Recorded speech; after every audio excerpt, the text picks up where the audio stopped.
If you like the video, make sure to like, subscribe, and comment. For more videos like this. People who believe in the paranormal, what are your stories? I never tell this story because even I didn't believe it was happening. Once when I was around 10 years old, I got up in the middle of the night to get a glass of water. When walking back to my room, I saw this transparent figure a little taller than me just standing in the hall facing me. I've always thought it to be male, but I can't be sure. I froze.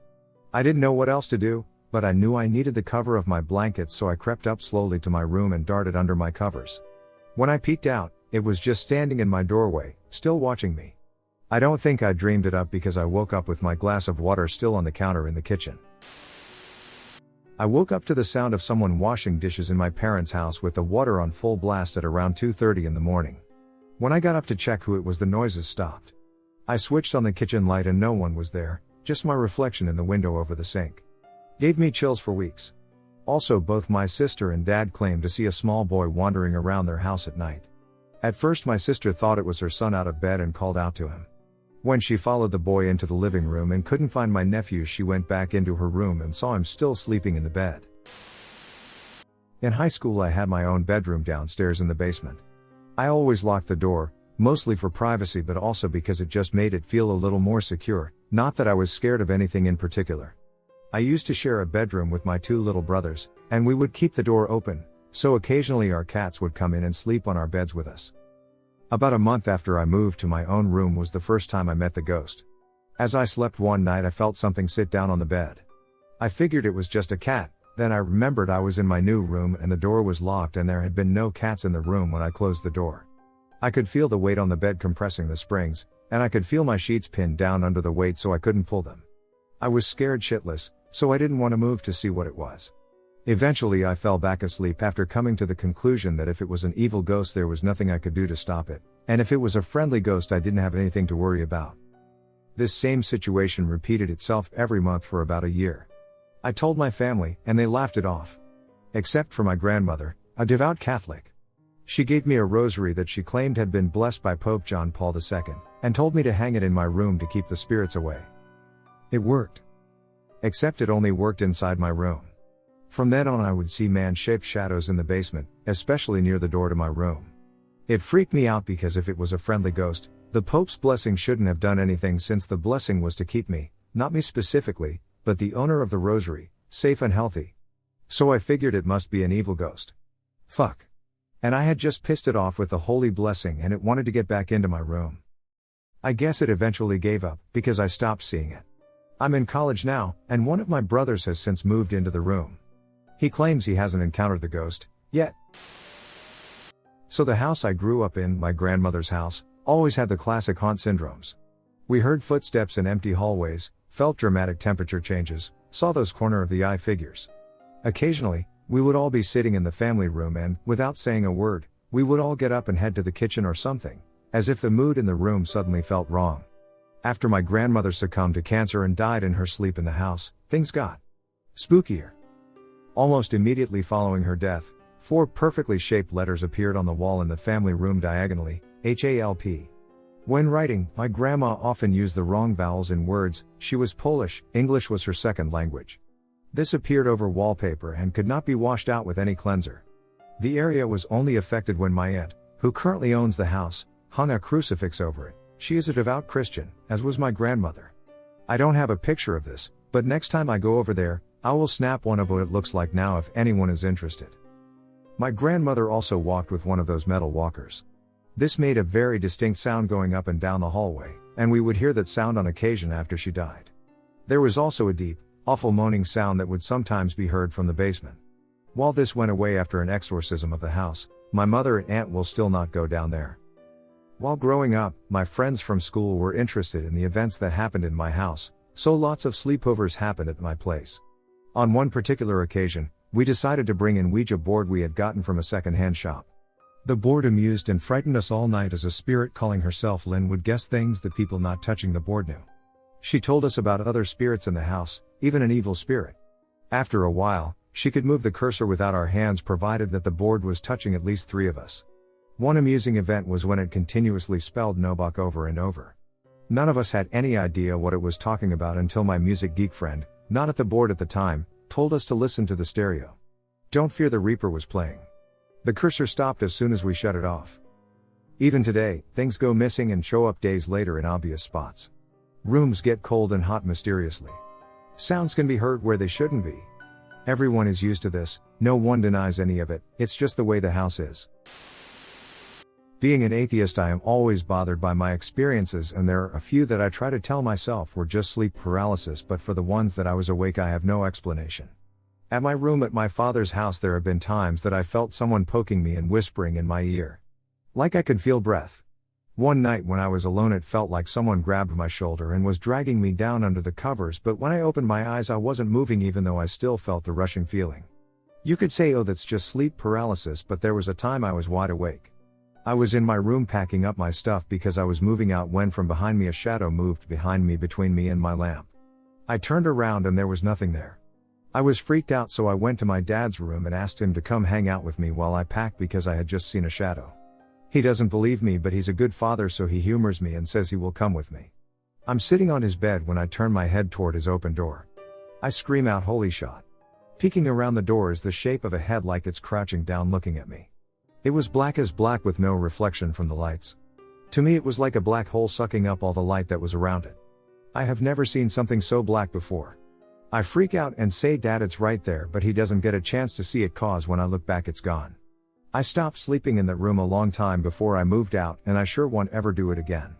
I had an experience at my mother's house as well, but the thing at my dad's house liked to duck with me, while at my mom's it acted like I wasn't there. I think it was attracted to my sister because whenever I saw the orbs or apparitions they were always moving toward her. The only time it messed with me was my first time seeing anything like it. I was alone resting my eyes after school on the couch. When I opened my eyes it looked like a figure was standing behind the couch looking at me in the reflection of the TV. It had no face, but you could see a head and a body. It looked like it was flowing down in hair or robes. I rubbed my eyes and looked again and again till I eventually turned around to find nothing standing there. Looking back at the TV scene, it was gone. I saw the same figure one night walking into the hallway. It looked like a woman in a dress, but I could really see it. It had a slight glow to it, but it was see-through. It reminds me of when you see something in a movie that is transparent but you can see its shape bending the light around it. It was shimmering like a diamond. It's so hard to describe, but I saw it no matter what anyone says. I'm not claiming it's anything like a human spirit, maybe it's from another detention or something. This is something my friends and his parents told me. Last May they went to Cuba. They were leaving their hotel room when some lady walks by. She turns around and screams, Nella. The name of my friend's mom. This lady walks up to my friend and his family and says, Nella? Which his mom then replies, yes, do I know you? Then lady tells her no she doesn't, but she then says, I just wanted to say Maria says hi. My friend's mom said she doesn't know anybody named Maria. The lady tells her that she does. Maria is your grandmother. My friend's mom in shock says that she died when she was a teenager. The lady then says, yeah, but she lives in your house and she watches over you and your family. And also Maria says that your daughter and yourself see her. My friend's mom and daughter said they had experienced seeing things but they are afraid to acknowledge it. This lady then turns to my friend and says, you have the ability to see these spirits if you want to. Just like me.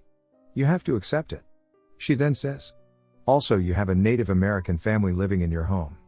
A man and his young son. For a long time, even before they encountered this woman. We all knew, even me.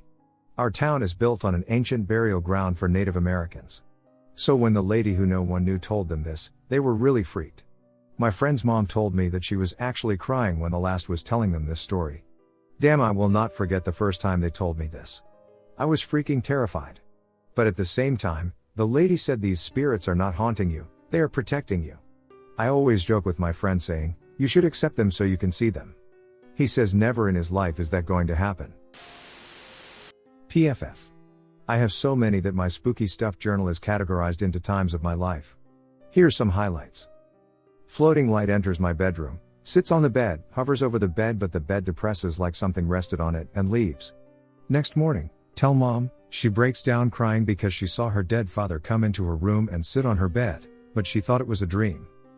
Visiting my father, have a super weird waking dream where a severed hand floats out of his bedroom and goes down the hallway. Don't tell him about it for a decade because, hey, it's just a vivid nightmare, right? Nope. Apparently he had a huge PTSD ordeal regarding a severed hand when he was a Navy corpsman, and about the time I was visiting was the same time he was having a bad time dealing with it. Not sure if dreaming or not, encounter strange girl I've never seen before while hanging out in the park. Very aloof. Don't remember going home. Shortly after, same girl appears to me in a dream and tells me she's going to teach me how to dream properly. Spend the next few weeks learning how to lucid dream, inside my dreams. Next few years of sleep are awesome until she vanishes. Said some stupid things regarding my spooky experiences.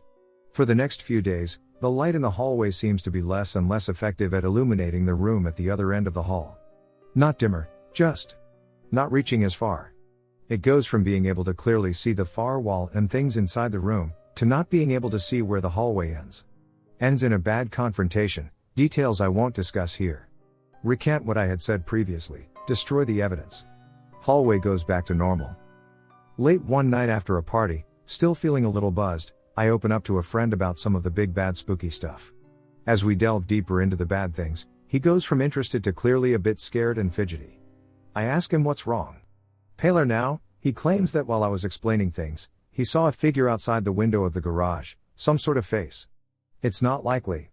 3 a.m., most people are passed out, window is 6 feet off the floor and the ground outside is a rough, swampy mess. We should have heard someone outside if that was the case. We agree to end our conversation and head back inside. The next morning, the corner of the window where he saw the figure is covered in flies. I don't provoke paranormal things anymore. It's hard enough to get by without shit like that following you around. I'm essentially an agnostic, but I've had a few weird experiences that make me think there might be some form of afterlife. When I was 10 I saw a ghost. I was playing ball with my brothers in the middle of the day, and the ball rolled into a back bedroom. When I went to pick it up I saw an image of a woman's face appear on the wall. She had hair flowing out in all directions, and her lips were moving as if she was trying to say something. I was terrified, utterly unable to move or speak. After a few seconds the face vanished, and I bolted out of the room yelling about seeing a ghost. My brothers all laughed at me for being a wimp, because what sort of scaredy cat gets spooked in broad daylight by a shadow? Fast forward 9 years and I'm in college. I'm having a typical sophomoric conversation about spirituality and the afterlife with one of my brothers and some friends. I say, well, I saw a ghost once. And start to describe the situation. My brother stops me and says, hold on. Are you talking about that house we lived in on 3rd Street? I saw a ghost there, long ago. It was late at night, in the back bedroom. A woman's face appeared on the wall, and it had hair flowing out all around and its lips were moving like it was trying to tell me something. It scared the crap out of me. Looking back at it dispassionately, one kid seeing a ghost could easily be a hallucination or false memory. 2 kids seeing the same ghost at different times and not even realizing it until years later is not so easy to explain away, though. When I was young, I was over at my friend's house one time. We were in 5th grade, I think, to give you some perspective. So we were in his backyard, jumping on a trampoline. It was still day outside, but it was just starting to get dark. Also, we live kind of close to an airport. Anyway, we were jumping around, and I stopped jumping because I noticed something in the sky off in the distance. It was saucer-shaped, and it looked like it was glowing pink. And it was moving slowly. We didn't hear any sounds. At all, like it was dead silence. And this thing in the sky was just kind of moving slowly.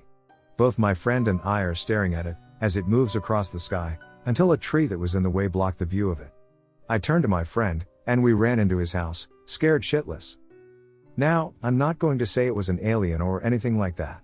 Because this was in the day, in a major city. It could have been an airplane or something. But I remember, vividly, that it was shaped weird, and it had a pink glow to it, and due to living by an airport, I know what an airplane sounds like. I still don't know what we saw. A ghost kitty lives in my mom's house. Everyone who has lived there in the last few years has glimpsed it plenty of times. Usually just out of the corner of your eye. And you usually assume you saw my cat, until you look and see the cat is sleeping somewhere totally different. One time I saw it pretty clearly though. I was coming down the hall and I heard my cat running up the stairs. I saw a small, about 3/4 the size of my cat, gray 4-legged animal with a tail run past the end of the hallway, followed by my cat chasing after it in what looked like a playful way, about a meter behind. The direction they were going led to the balcony. I ran down the hall and saw my cat looking out through the balcony door. I assumed the other cat had gone out the door, Then I realized that the glass door to the balcony was actually closed. I looked out there anyway and didn't see anything. Then I looked through the rest of the house even though there was really nowhere it could have gone without being immediately visible, and there was nothing to be found. Told it before but it fits here. I live in an old farmhouse and we have one of those haunted rooms. At the moment it is my sister's. Anyway, my dad told me that people in the room have a recurring dream. A short fat old man is at the bottom of the bed shaking their foot as if to wake them up. It happened to my dad first when he was in his 20s. He came and told his mother that he had had the weirdest dream. She said, "Let me guess. Was there a little old man at the bottom of the bed shaking your foot?" Harold, Ronnie and David, her brothers, have all seen him too. So my dad said yep, that was him. He showed up a few other times with my uncle and a guy who was renting the house for a few years. I asked my grandmother about who slept in the room normally when she grew up and she said, "Oh goodness no, it was only for rare occasions when the house was full. I don't know how your sister can sleep in there." A few years ago I was upstairs with my grandmother. When we passed the room I asked her if she thought it was haunted. Her reply was the most frightening thing. She tensed up and said, "We don't use that word in this house, quail eater. Never use that word." Personally, I have never seen or heard anything other than the house creaking now and then, but I find it hard to look into the room when I walk past. One small event that scared my older sister and I pretty good when I was 8 or so. We were staying at our great aunt's farm sharing a room west/2 shitty single beds on creaky wooden frames. I was awoken in the night by what I thought my sister wrapping the sheets over my head and tightly around me. I struggled and screamed at her to stop. From inside my cocoon I heard her screaming in terror panic, but the sound was coming from the other side of the room and not directly above me where I would expect it would be if she was pinning me down. I remember being really confused at this point, which I guess curtailed my own panic. I thought it was my grandfather playing a trick on us, which he was known to do. I felt the small mattress below me lift and pull away and I spilled on the floor still tightly wrapped, and a wood-on would crack from the other side of the room. I managed to unravel myself, which was difficult. I was wrapped from the bottom by the mattress cover and from the top by the quilt and sheets. The nightlight, yes, I didn't like the dark, was broken and covered by my mattress, so when I did manage to sit up and look for the trickster or try to see what my sister was panicking about so much I couldn't see at all. My grandpa burst into the room cussing us out for making a racket, allowing the hallway light to fill the room, allowing me to see the scene.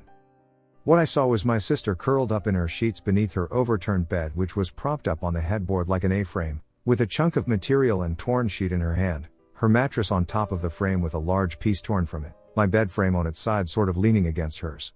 The horizontal support beams on the frame making it look like vertical bars trapping my sister in. As mentioned before, my mattress was propped up against the wall at the foot of my bed, covering and breaking my nightlight. Rip He-Man light. We got in crap for trashing the room and wrecking a mattress. My sister doesn't remember the details of the event, attributing it to nightmares and me, or my cousin, being an asshole. The whole thing could not have taken more than 20 seconds.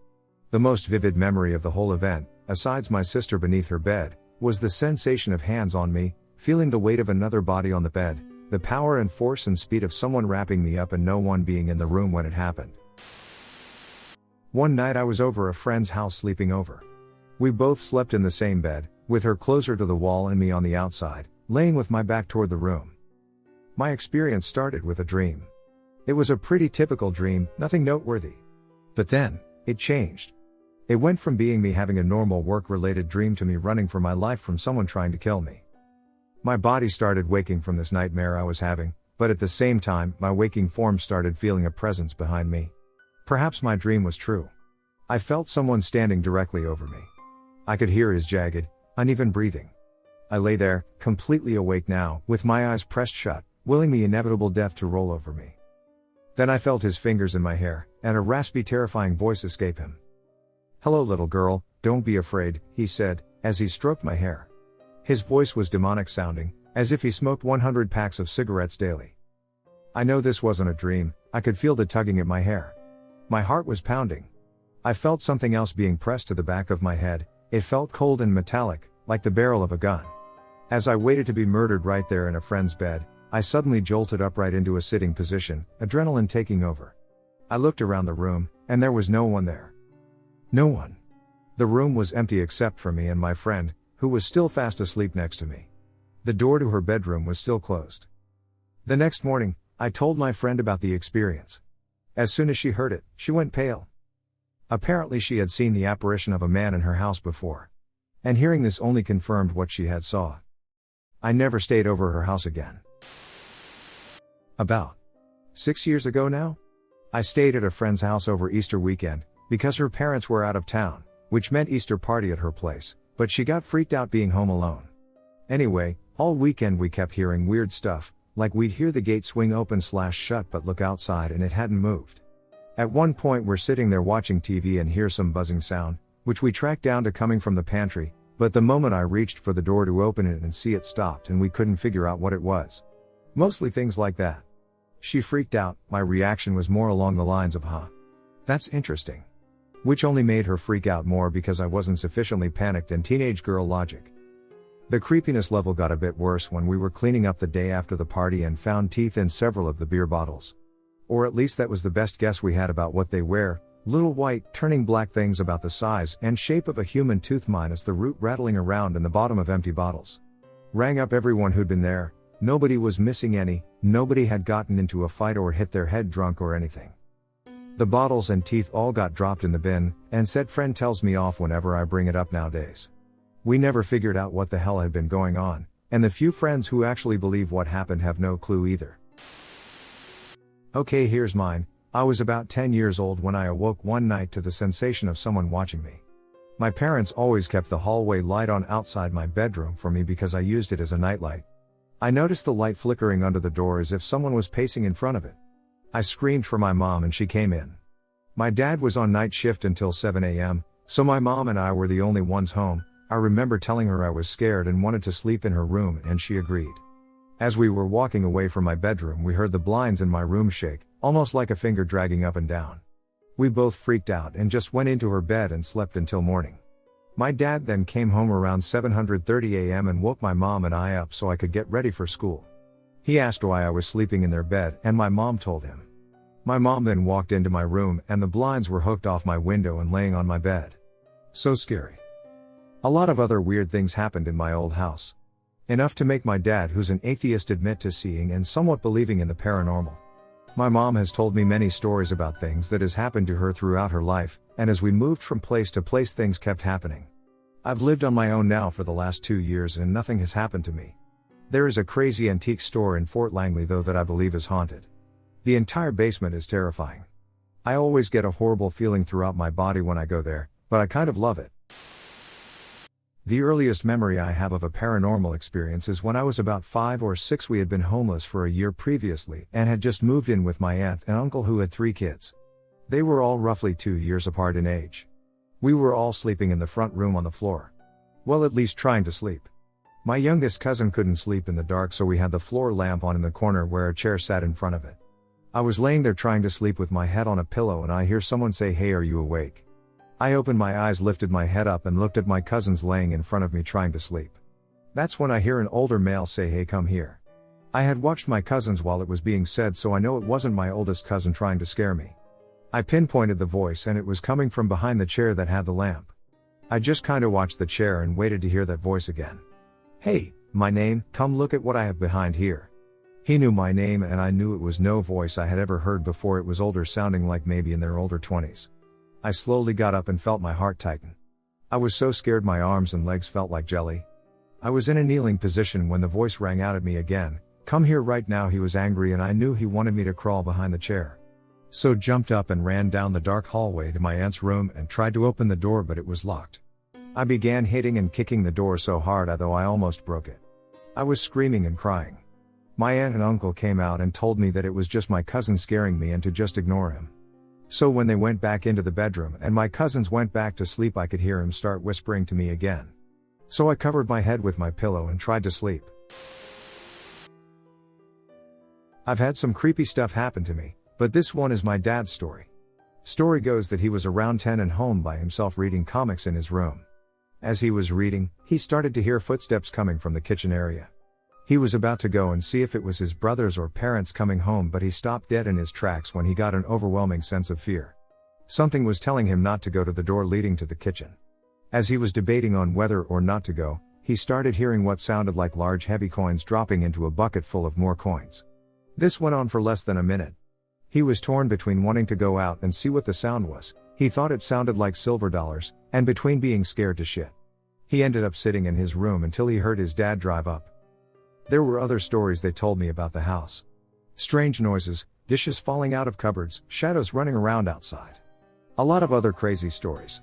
I never was allowed to stay with my grandma at the house by myself.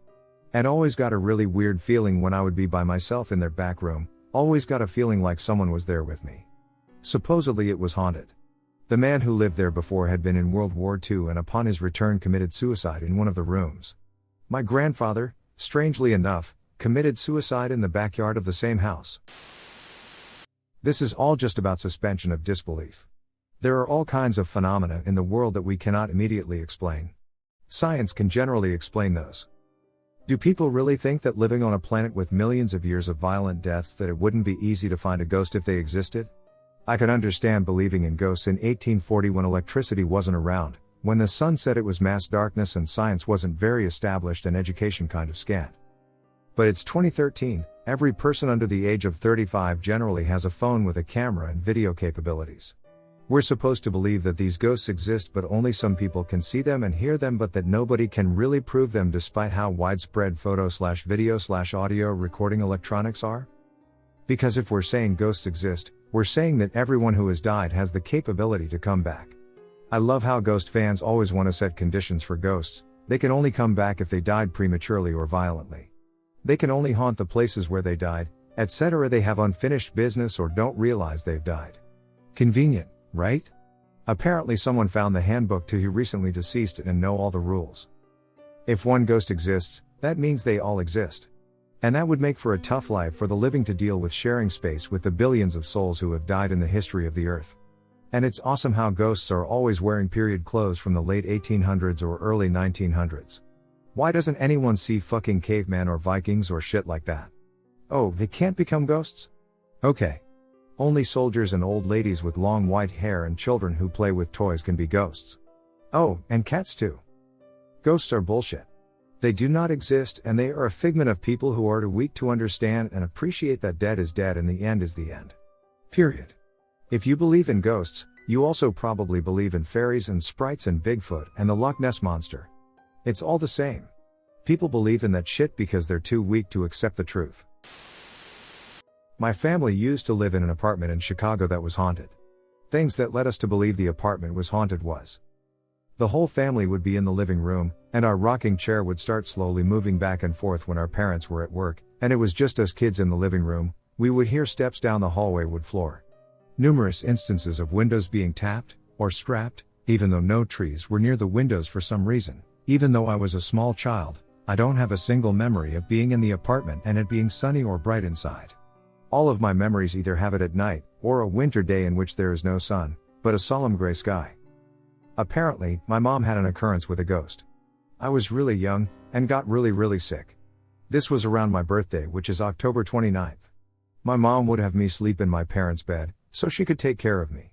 So I guess what happened was during one night, my mom suddenly wakes up and sees this figure standing at the doorway. My mom, who is extremely religious, would hang the cross on her door handle, which she credits as the reason for the figure not crossing. She described the figure as being extremely pale, with long blonde hair and piercing blue eyes. His hair was moving as if he was underwater. His expression was not happy or sad, but just blank. Even though there was no words or actions to indicate intent, my mom just knew that this figure wanted to take me. So she prayed the Lord's Prayer over and over until it left. To this day, she swears this happened. I have way too many, so I'll just tell my best story. Backstory/information: my great-grandfather passed away when I was 9. My grandfather he passed recently too, diabetes and didn't take care of himself.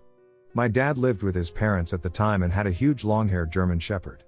My grandparents couldn't stand each other's snoring, so they slept in separate rooms. I had been kicked out of my mother's house at the age of 16 and I was staying with my grandparents and my father. I didn't have a room of my own, so I hung out in my grandmother's room because that's where the computer was, the TV was in there, plus AC. Connecting the kitchen to the bedrooms was a hallway.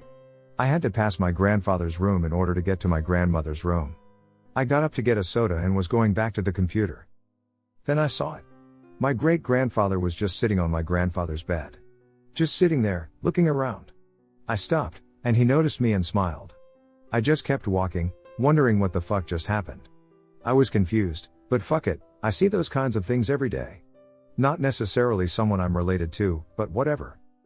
Fast forward to around November when my mother allowed me to move in with her again in her new house. We had been dealing with the previous owner of the house. He died in 2000, the same year as my great-grandfather, and his wife sold us the house. Well, he never left. My mother was talking about the owner with her best friend. I mentioned seeing him to them, since they'd never seen a full apparition of him like I have. I also told them about the apparition of my great-grandfather I saw that summer. Both of their faces went pale. My mother informed me that it said when you see dead relatives surrounding a living relative, they're about to die. She then told me about how my grandfather's sugars dropped so low he almost went into a coma a month after I moved out. If my father's dog hadn't woken the family up, well, my grandfather might have passed sooner than he actually did. Not only did my father's dog sense death, apparently I did too.